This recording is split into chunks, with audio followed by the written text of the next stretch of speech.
Let's talk about your front squats. So the first thing I want to talk about is as you go down and you come up, that bar is going down in a curve and then coming back up at a different curve, and then you're settling back in this crescent. So right before you get to the top, you'll see from this position right here, you're going to shift way back at the top as well. Right there. Almost to the point where you're choking yourself, which is super uncomfortable. So what I'd like to see is your torso angle stay the same even at the top. So your torso angle might look something like that, or more so vertical, maybe like this.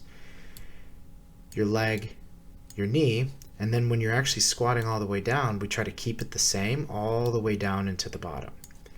So if we watch,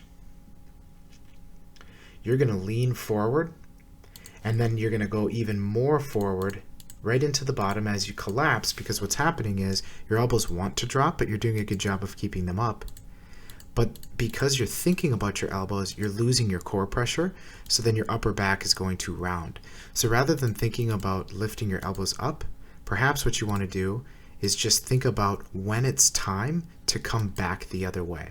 So you do a really good job naturally of just keeping your arms in the right place, but if you more so anticipate where that bottom position is, you won't have what's happening where your legs are trying to move the bar this way, but gravity's trying to move the bar that way, and then your core is just like, I don't know what you want me to do, keep going down or keep coming up.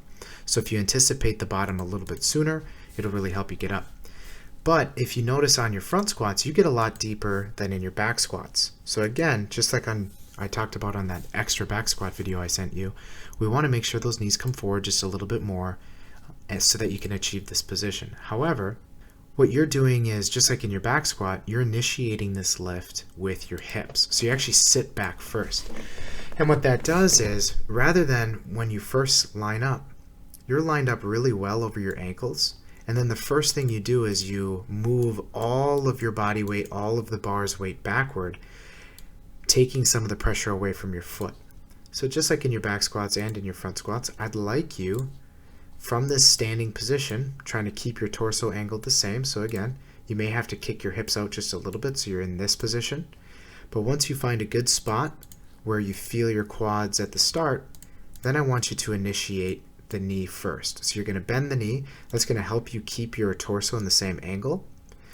But just like we talked about with your back squat, when you bend the knee forward first, the tendency is for you to shift all of your body weight into your big toe or your balls of your feet.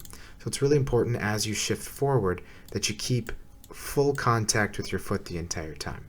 So take a good breath, you hold your breath, you hesitate, descend breaking at the knee first, nice flat foot, anticipate the bottom, and then punch up.